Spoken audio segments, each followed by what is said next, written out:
Good afternoon, students. Today we will study our second chapter, We Are Not Afraid to Die If We Can All Be Together by Gordon Cook and Alan East. As we know that the name of the chapter, We Are Not Afraid to Die If We All Be Together. We all people know that we alone are nothing, but if we are all together, no can do anything to us. Same ही चीज़ यहाँ पर हुई, लेकिन यहाँ पर किसी से झगड़ा नहीं हुआ, किसी से क्वेरलिंग नहीं हुई, किसी से फाइटिंग नहीं हुई. ये कहानी है सी वाइज की. सी वाइज, सबसे पहले तो सी वाइज क्या है? सी का मतलब होता है समुद्र, और वाइज का मतलब, इसको आप लोग एक सिंपल सी लैंग्वेज में जर्नी कह सकते हो, बट जर्नी और वाइज में थोड़ा सा डिफरेंस है. What is the difference? Difference ये है कि वाइज का मतलब होता है अ जर्नी विथ एडवेंचर, या जिसको कह सकते हैं N adventurous journey, that is known age wise. ये कहानी एक सी वाइज है, एडवेंचरस है पूरी की पूरी कहानी. एक फैमिली है, वो फैमिली समंदर में यात्रा करती है. समंदर में यात्रा क्यों करती है? क्योंकि नरेटर खुद जो है, ये नरेटर खुद 200 साल पहले किसी के द्वारा की गई कोई समुद्री यात्रा है, उसी को ये डबल करना चाहते हैं, फिर से उसी को दोहराना चाहते हैं.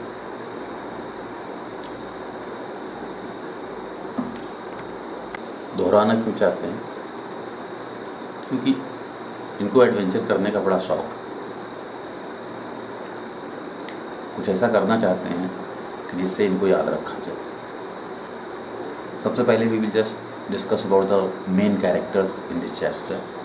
Number 1, the narrator Gordon Cook, 37 साल के समुंदर में जहाज़ चलाने वाले कप्तान हैं, जो सिर्फ दोहराना चाहते हैं 200 साल पहले की गई कैप्टन जेम्स कुक की यात्रा को. 200 साल पहले कैप्टन जेम्स कुक ने, 200 साल पहले की बात है ये, 200 साल पहले जब कैप्टन जेम्स कुक ने एक समुंदर की यात्रा की थी, उसी सेम यात्रा को, सेम वॉयज को, सेम जर्नी को ये फिर से दोहराना चाहते हैं.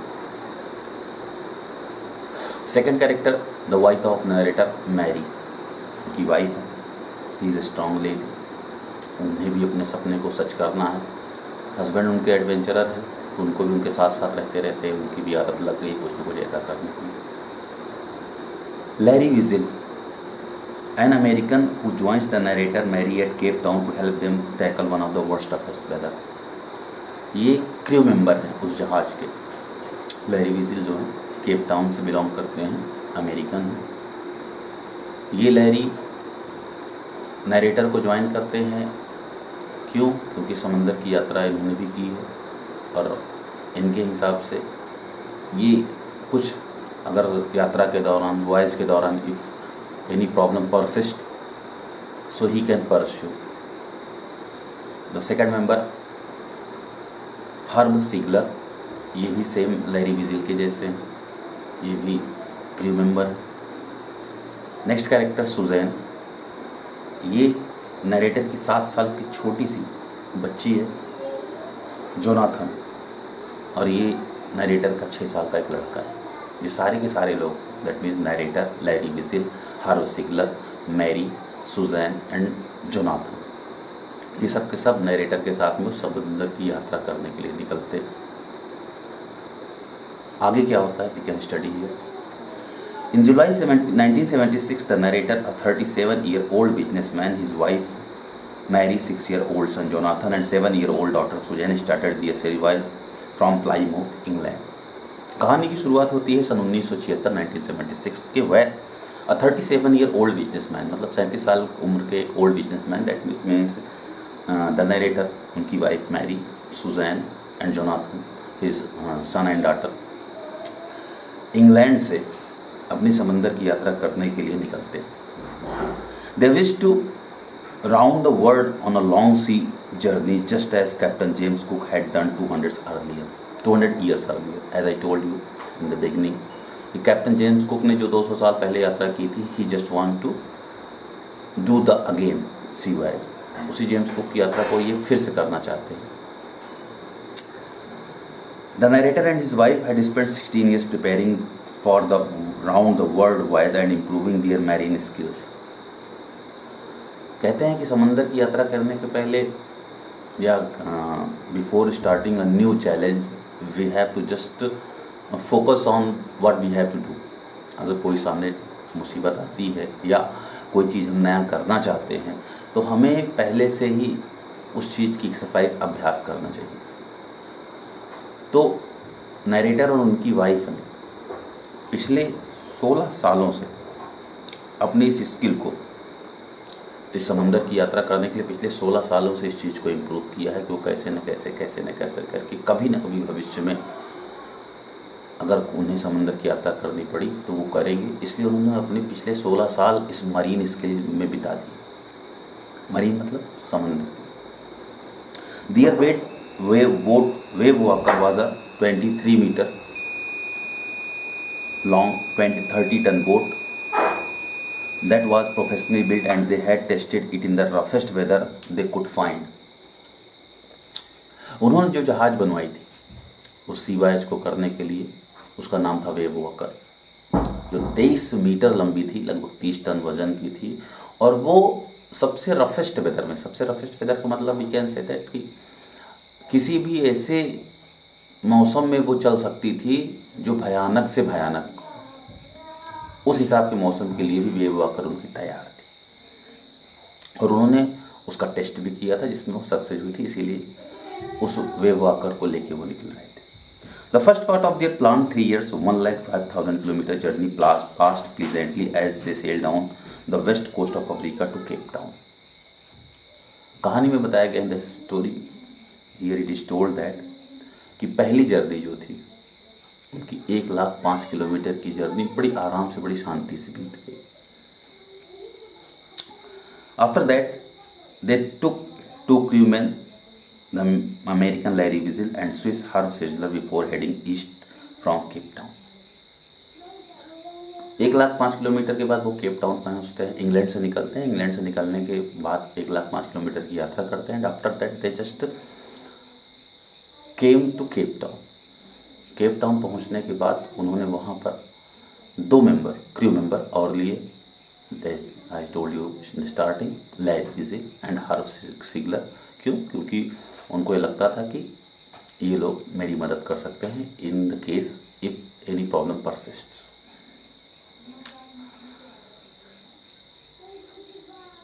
आगे क्या होता है कि on the second day of the Cape Town they encountered strong winds and high waves. जैसे वो केप टाउन से अहेड हुए, आगे निकलते हैं, व्हाट दे फाउंड कि केप टाउन के दूसरे दिन, आज केप टाउन छोड़ रहे हैं, उसके अगले ही दिन उन लोगों का सामना होता है, दे फेस स्ट्रॉन्ग विंड्स, बड़ी बड़ी हवाएं, मजबूत हवाएं जिनको कह सकते हैं, आंधी जिसको कह सकते हैं. समुद्री हवाएं वैसे भी बड़ी तेज होती हैं, तो हवाओं का सामना करना पड़ा उन्हें. The wind storms continued for the next few weeks. The size of the waves was up to 15 metres.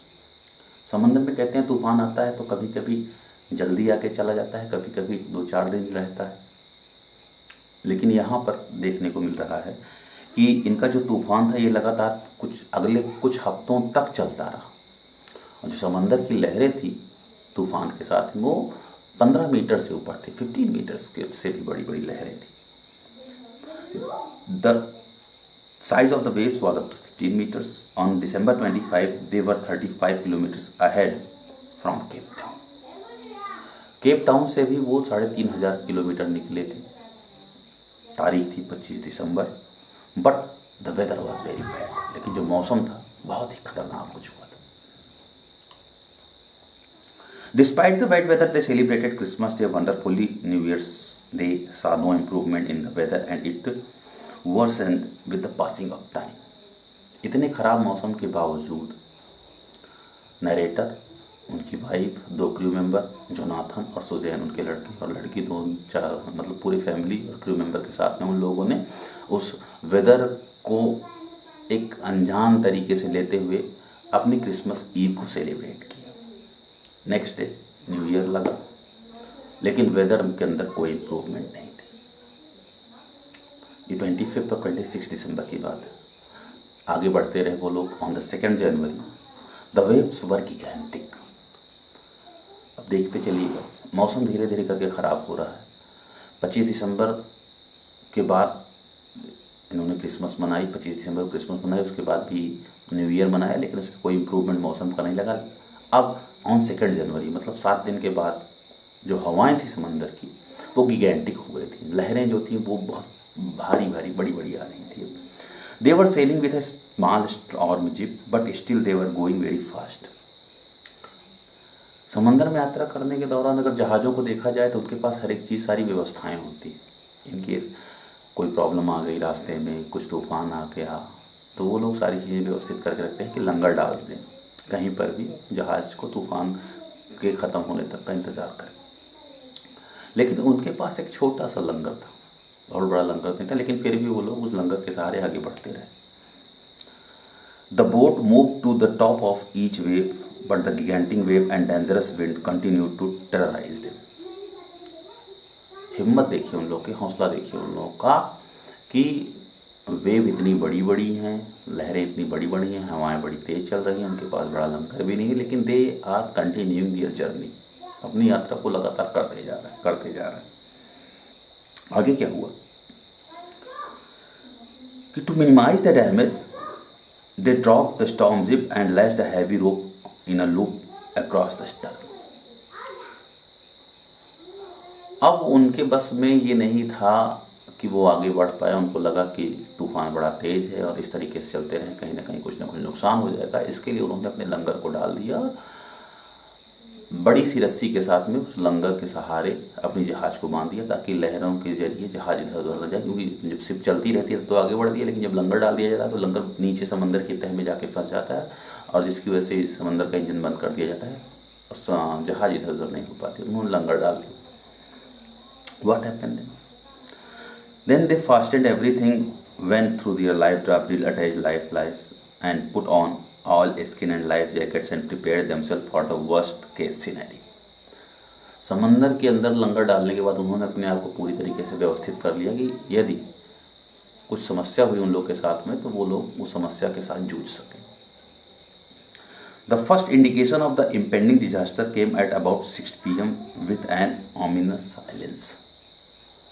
2 जनवरी की बात हो रही है। 2 जनवरी को ये लोग लंगर डाल देते हैं, अपने आप को पूरी तरीके से प्रिपेयर कर लेते हैं, लाइफ जैकेट वगैरह रेडी कर लिए हैं, पहन लिए। लगभग शाम को 6 बजे की बात है। अजीब सी शांति के साथ में मौसम देखिए कैसे बदल रहा है। The wind stopped and the sky immediately grew dark. अचानक हवाएं जो जोर जोर से चल रही थी बंद हो जाती and the sky grew dark. आसमान पूरी तरीके से काला पड़ गया। Then a loud roaring sound was heard and तभी अचानक नरेटर को, क्रू मेंबर को, सबको एक जोर की आवाज़ सुनाई पड़ रही है। किस चीज़ की आवाज़ सुनाई पड़ रही है? With horror he realise it was not a cloud but the biggest wave that he had ever seen. जो आवाज़ सुनी उन्होंने, उसको देखकर सामने से देखा तो उनको लगा कि लगता है बादल है, गरज रहे हैं, लेकिन जब उसको ध्यान से देखा तो उनको ये फील हुआ कि बादल नहीं है, ये तो इतनी बड़ी लहर है। और उस तरीके की लहर उन लोगों ने फर्स्ट टाइम देखी थी। बहुत बड़ी लहर थी, बहुत बड़ी वेव थी। It appeared vertical and double the height of their other waves. अभी तक उन्होंने 15 मीटर ऊंची वेव देखी थी, लेकिन अभी जो वेव वो देख रहे थे वो लगभग 30 मीटर की ऊंचाई पे थी। उनकी जहाज़ 23 मीटर की है, लेकिन जो समंदर की लहर आ रही है 30 मीटर समंदर से ऊंची लहर आ रही है। The wave hit the boat and ट्रेमेंडस explosion shook the deck. और तभी अचानक देखते देखते जो बड़ी सी लहर थी 30 मीटर की, अचानक जहाज से टकराई और उसने जहाज को पूरी तरीके से वेव को झकझोर दिया। Water poured into the boat. The narrator head smashed against the steering wheel of the boat, and before he knew it, it was thrown into the sea. अब इतनी बड़ी 15 मीटर की लहर आती है और आते ही सीधा जहाज से टकरा जाती है। जैसे जहाज से वो टकराई, फटाक करके जो नरेटर था, वो जो स्टीयरिंग व्हील पकड़ के रखा था, जहाज का जो स्टीयरिंग था उसे पकड़ रखा था, वो सामने से कुछ समझ नहीं पाया और उसका सर जोर से लहर के जरिए टकराया उस स्टीयरिंग पे, वो सीधा का सीधा पानी के अंदर चला गया। आगे क्या हुआ? He thought that he was going to die, but suddenly his head popped out of the water. अब नरेटर को ऐसा फील हो रहा है कि वो पक्का मर जाएगा क्योंकि इतनी बुरी तरीके से लहर आई। लेकिन suddenly his head popped out, उसका सर जो था वो अचानक पानी से बाहर आ गया। He saw that the boat had almost capsized. जैसे पानी के बाहर उसका सर आता है, what he found that कि जो पानी था वो पूरी की पूरी जहाज में फैल गया था और उसको ऐसा लग रहा था कि जहाज पूरी तरीके से भी डूब जाएगी पानी के अंदर, मतलब वेव होकर समंदर में समा जाएगी। Suddenly a wave hurled it upright and the narrator was tossed onto the boat. वो समंदर के अंदर घुस चुका है। ध्यान दीजिएगा, स्टीयरिंग से जब उसने जहाज का स्टीयरिंग पकड़ रखा था, समंदर की लहर आती है, उसे मतलब धक्का मारती है, वो नरेटर स्टीयरिंग छोड़ के सीधा समंदर के अंदर गिर जाता है। तभी उसका सर बाहर आता है, उसे फील होता है कि उसकी जहाज पक्का डूब जाएगी। लेकिन तभी अचानक एक जोर की लहर नीचे से फिर आती है और वो लहर उठा के नरेटर को वापस शिप में डाल देती। His left ribs were cracked. अब लहर जो आई और जैसे उसने उस लहर ने उसको जहाज पर वापस पटका तो उसकी जो लेफ्ट रिब थी, लेफ्ट मतलब ये पसली जिसे कह सकते हैं, बाएं साइड की जो ये हार्ट के पास पसली होती है, हार्ट के पास उसी पसली, उसकी पसली जो थी वो टूट गई, क्रैक कर गई। His mouth was filled with blood and some teeth were broken. उसके मुंह से खून निकलने लगा। नरेटर की बात हो, उसके दांत टूट गए। Somehow he managed to find the wheel lined up in the stern for the next wave and hung on. कैसे न कैसे करके वो अपने वापस केबिन में पहुंचता है और स्टीयरिंग को जोर से पकड़ के रखता है ताकि कहीं ऐसा ना हो कि उसकी जहाज वेव वॉकर जो डिस्बैलेंस हो जाए। तभी The narrator knew that the boat was flooding with water, but he dared not abandon the wheel to investigate. Narrator खूब अच्छी तरीके से जानता था कि जहाज में पानी भर चुका है, लेकिन उसकी हिम्मत नहीं पड़ रही थी कि वो स्टीयरिंग छोड़ के चला जाए। क्यों? क्योंकि अगर वो स्टीयरिंग छोड़ देता तो पानी के जरिए स्टीयरिंग उसकी घूम सकती थी और घूमने की वजह से जहाज डिसबैलेंस हो सकता था और डिसबैलेंस होने की वजह से जहाज डूब भी सकता था तुरंत के तुरंत। Suddenly Mary came and informed him that the boat was sinking as water was pouring in. तभी अचानक उसकी वाइफ उसके केबिन में भागते हुए आती है और बताती है उसे कि द वाटर वाज पोरिंग, पानी जहाज के अंदर भरता चला जा रहा था। अगर कुछ किया नहीं गया तो जहाज डूब जाएगा, वेव वॉकर डूब जाएगा। He handed the wheel to her and crawled towards the hatch. तो उसने मैरी को देखा तो उसने मैरी को अपनी स्टीयरिंग पकड़ा दी और जैसे मैरी को स्टीयरिंग पकड़ाई वो तैरते हुए उस पैच के पास पहुंचने की कोशिश कर रहा जहां से पानी सब जहाज के अंदर आ रहा था।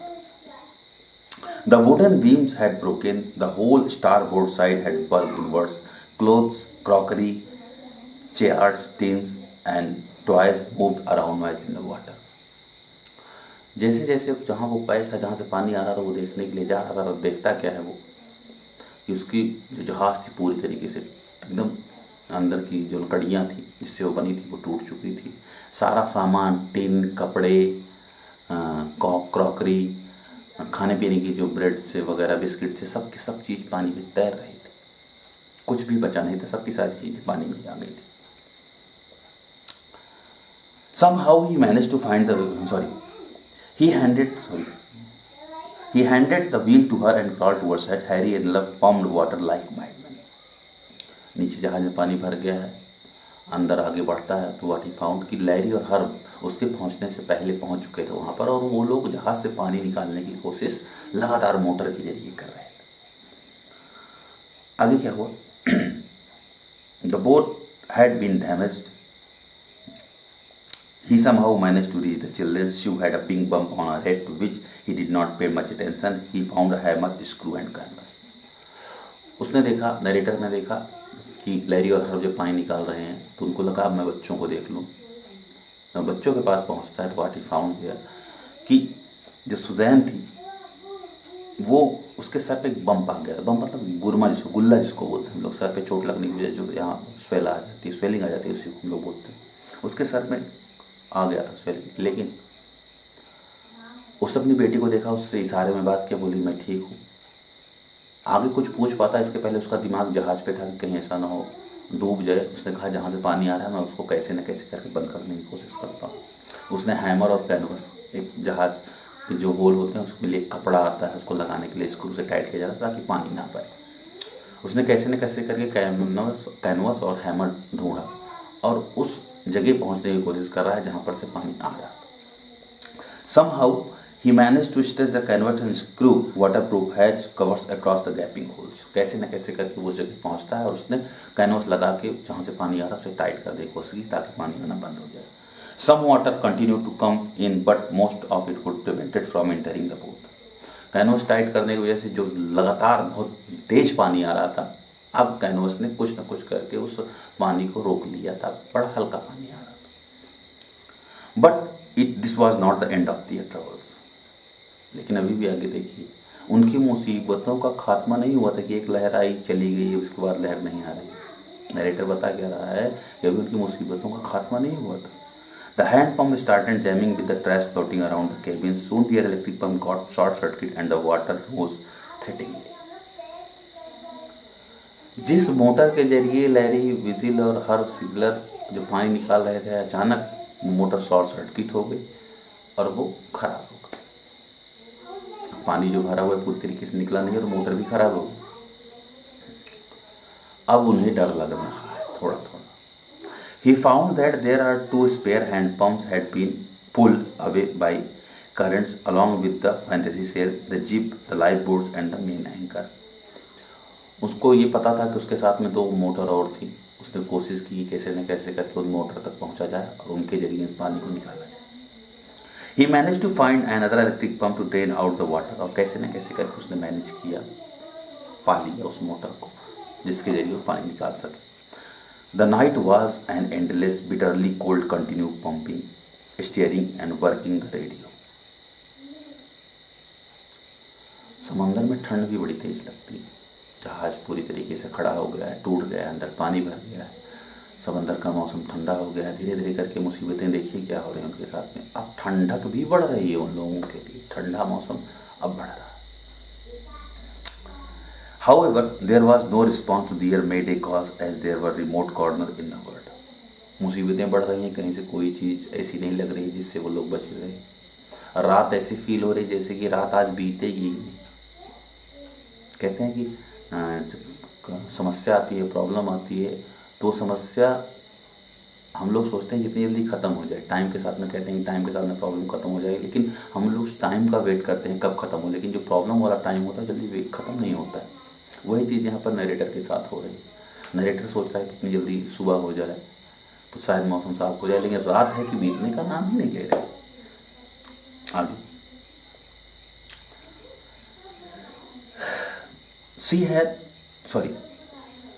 Sue's head was swollen alarmingly। Suzanne, जैसे कि मैंने आपको बता दिया था कि सुजैन के हेड में एक बम्प आ गया था, गुम्मा आ गया था। उसका जो हेड था वो लगातार फूलते जा रहा है। She had two black eyes and a deep cut on her arm। उसके बाजुओं में भी चोट आ गई, कट गया है। She didn't tell the narrator more of their injuries and didn't want to worry him। She was trying to save them all। देखिए उसकी बेटी भी देखिए, सुजैन, उसको कट्स लगे हैं, इंजरी हुई है, लेकिन वो बिल्कुल नरेटर से कुछ बताना नहीं चाहती। क्यों नहीं बताना चाहती? क्योंकि वो चाहती है कि अगर मैं अपने पिताजी से, अपने फादर से बता दूँ, if I tell something to my father, तो मेरे पिताजी को मेरी चिंता ज़्यादा हो जाए। इसलिए जो 7 साल की बच्ची है वो अपने पिताजी के से कुछ भी अपनी मुसीबत के बारे में बता नहीं रही। On the morning of January 3, the pumps had reduced the amount of water on the boat. कैसे न कैसे करके रात बीतती है। 3 जनवरी की सुबह को लगभग मोस्टली पानी जो था वो जहाज से बाहर कर दिया गया था। Each of them took rest for 2 hours by turn. जो लोग लगातार काम कर रहे थे वो 2 घंटे काम करते, 2 घंटे के बाद दूसरा काम करता है। 2 थे, एक एक करके आराम कर रहे थे, एक करके काम कर रहे थे। आगे क्या हुआ? They had survived for 15 hours in the wave hit the wave walker. जहाज को उस 30 मीटर की लहर से टकराए हुए लगभग 15 घंटे बीत चुके थे। अभी भी वो लोग अपने आप के सर्वाइवल के लिए लड़ ही रहे थे। But the boat was not strong enough to take them to Australia. उनको केप टाउन से ऑस्ट्रेलिया की तरफ बढ़ना था, लेकिन जहाज लहर के टकराने के बाद काफ़ी नुकसान हो गया था। अब उसकी कंडीशन ये नहीं थी कि वो ऑस्ट्रेलिया तक इस तरीके से पहुंच जाए। आगे क्या हुआ? The narrator knew that the boat wouldn't hold together long enough. He checked his charts and calculated that only one hope for them was if they could reach the Amsterdam. जाना उनको ऑस्ट्रेलिया है. They have to reach Australia, but the way walker is totally damaged. Now what they have to do? क्या करेंगे वो लोग? Narrator को अब समझ नहीं आ रहा था. नरेटर ने जब पूरा कैलकुलेशन निकाला, मैप निकाला, सब कुछ कैलकुलेट किया, तो उसको समझ में आया कि हम इस कंडीशन में तो हम वहाँ पहुँच नहीं सकते. हाँ, एक ही चारा है बचने का, यदि हम कैसे न कैसे करके एम्स्टर्डम पहुँच जाएं. वहीं पर एक आइलैंड था एम्स्टर्डम करके, वहाँ पहुँच जाए तो शायद हम लोग बच सकते हैं. Amsterdam, a French scientific base, one of the 2 pinpricks in the vast ocean. Amsterdam France का एक साइंटिफिक बेस था, वैज्ञानिक परीक्षण के लिए बनाया गया एक आइलैंड था. वहाँ पर विज्ञान के परीक्षण किए जाते थे. उस बड़े से ओशन में, उस बड़े से समंदर में एक छोटा सा आइलैंड था एम्स्टर्डम. वहाँ पर फ्रांस के साइंटिफिक परीक्षण किए जाते थे. तो उनको लगा कैसे न कैसे कर एम्स्टर्डम पहुँच गए तो हम शायद बच सकते हैं. Mary found some corn beef and cracker biscuits and they ate their first meal in almost 2 days. देखिए, वे वॉकर शाम को 6 बजे टकराई है, दूसरे दिन की बात है. भाई भूख भी लगी है बच्चों को, अब उन्हें कैसे न कैसे करके खाना पीना है. तो मैरी ने कैसे न कैसे करके कुछ बिस्किट और बीफ थोड़ा सा पाया, जिसे उसने खाने की कोशिश की. अब उनके पास जो थोड़ा बहुत खाने का सामान था उन लोगों ने खाया. However, their relief was short-lived. देखिए, the weather again started deteriorating and by the dawn of the 5th of January, their situation again desperate. जो उनका रिलीफ था 3 जनवरी का, 2 को तूफान आया था. 3 की बात है जब पानी जहाज़ से बाहर निकल गया था. जब शाम को खाना पीना थोड़ा बहुत वो लोग क्रॉकरी और बिस्किट वगैरह जो कुछ था उनके पास, उन लोगों ने खाया था. फिर अगेन देखिए, उनका रिलीफ जो आराम था, जो अच्छा समय था, वो थोड़े समय के लिए था. कैसे न कैसे करिए 5 तारीख तक पहुंचता है और again on 5th January the weather changed. 5 तारीख को फिर अचानक मौसम बदल गया. The narrator went to comfort the children. He tried to assure that they were going to make it. Narrator जो खुद पूरी तरीके से डर चुका था, क्योंकि मौसम फिर अचानक बदल चुका था. 5 जनवरी का दिन था, 3 दिन के बाद अचानक फिर झटका मौसम ने दिया, बदल गया. तो नरेटर को लगा कि बच्चों को थोड़ी सी सांत्वना देनी चाहिए, क्योंकि बच्चे हैं, घबरा जाएंगे. वो गया बच्चों के पास, अश्योर करने की कोशिश कर रहा है कि तुम डरो मत, हम लोग कैसे न कैसे करके इस मुसीबत का सामना करके आगे निकलेंगे. तभी जॉन सेड, उसका जो बेटा जोनाथन था, वो कहता क्या है कि they were not afraid of dying if they all are together. उसके बेटे ने क्या कहा उससे कि उसे मरने से डर नहीं लगता. यदि पूरी की पूरी फैमिली उसके साथ में है तो उसे मारने से डर नहीं लगता. नरेटर अपने बच्चों को अश्योर करने गया था कि don't worry about the disaster. लेकिन उसका जो 6 साल का बेटा है वो नरेटर से कह रहा है कि पापा मुझे बिल्कुल डर नहीं लगता इस बात से, अगर हम लोग साथ में हैं. This give the narrator hope and reason to fight the sea. और छोटे से बच्चे के मुंह से ये बात सुनते ही नरेटर जो था, उसके अंदर एक अजीब सी ताकत आ गई, स्फूर्ति आ गई. उसको लगा कि अब वो मुसीबत से निकल सकता है, अब जितनी मुसीबत आएंगी उसका वो सामना कर सकता है. उसके अंदर एक नई ताकत आ गई. What happened? However, later in the evening, as more water came into the boat, they felt defeated again. मौसम खराब होते जा रहा है, लेकिन वो लोग पूरी तरीके से लड़ रहे हैं. पानी से जहाज में बढ़ता जा रहा है, वो लोग पानी निकालते जा रहे हैं. जितना निकालना है पानी आ रहा है, लेकिन वो लोग निकालते जा रहे हैं. On 6th January, the weather improved. The narrator again tried to calculate their position. 6 जनवरी को अचानक फिर मौसम थोड़ा सा इम्प्रूव हुआ और नरेटर ने अपनी कैलकुलेशन की. While he was at work, Shu came to him and gave him a card. जब अपना काम ही कर रहा तभी उसकी बेटी सुजैन आती है उसके पास, उसको एक कार्ड देती है. She had drawn caricatures of Mary and the narrator. उसने कार्ड दिया, उस कार्ड में उसने एक फिगर बनाया था अपने मम्मी पापा का, उसको दिया. The card said that she loved them both and hoped for the best. उस कार्ड पे लिखा था कि मैं आप दोनों को बहुत चाहती हूँ और मैं चाहती हूँ कि सब कुछ अच्छा हो जाए. The narrator was filled with optimism. वो खुश हो गया पूरी तरीके से। somehow they had to make it। Narrator को लग रहा है कैसे न कैसे करके इस मुसीबत से मुझे निकालना है, अपनी फैमिली को और लैरी, हर दोनों को। The narrator made several calculations using a spirit compass, made some adjustment and asked Larry to steer course 185 degrees। Narrator ने पूरी कैलकुलेशन की और कैलकुलेशन करने के बाद जो लास्ट का डिसीजन लिया, उसने लैरी को कहा कि अपनी स्टीयरिंग को 185 डिग्रीज की तरफ मोड़ो, और जैसे 185 डिग्री से मोड़ोगे हमें जहाँ पहुँचना है हमें भी वहाँ पहुँच सकते हैं। He said that if they were lucky they would be see the island at about 5 PM। Narrator ने आगे कहा कि यदि हम लोग किस्मत वाले हैं तो शाम को लगभग 5 बजे तक हमें आइलैंड दिख जाएगा। Dejected he went down to his bunk and fell asleep। इतना कह के वो पूरी तरीके से थकान से चूर था और नीचे गया और सो गया। आगे देखिए, It was about 6 PM when he woke up। लगभग 6 बजे की बात है, उसकी आँख खुलती है। He thought that they must have missed the island। उसकी कैलकुलेशन के हिसाब से वो 5 बजे तक एम्स्टरडैम के आइलैंड उसे दिख जाना था, लेकिन जब उसकी नींद खुलती है तो 6 बज रहे हैं और उसको पक्का यकीन था कि उसने एम्स्टरडैम आइलैंड को छोड़ दिया क्योंकि वो जाग नहीं था। Just then John and Sue came to him and gave him a hug because he was the best daddy in the world। तभी अचानक 6 बजे की बात है, जैसे अचानक उसकी नींद खुली, वो सोच ही रहा है कि आइलैंड मिस कर दिया, तभी अचानक उसके दोनों बेटे और बेटी आते हैं और जोर से उसे हक करते हैं। क्यों हक कर रहे हैं? क्योंकि उनको लग रहा है कि उनके डैडी जो हैं best daddy in the world, उनके फादर जो हैं best father in the world. The narrator was confuse. Narrator को जब उनके बच्चों ने हक किया तो वो कन्फ्यूज हो गया कि क्या खुशी हो गई जो बच्चे मुझे हक कर रहे हैं। So announce that the island was just in front of them. तभी सू, उसकी बेटी सुजैन ने कहा कि पापा आइलैंड हमारे सामने जहाँ हमें पहुँचना था। He rushed out to the lake and saw the most beautiful island in the world. जैसे बेटी ने उसको एक खबर दी, वो तुरंत उठता है और बाहर निकल के देखता है, उसके सामने दुनिया का सबसे खूबसूरत आइलैंड था, the world most beautiful island.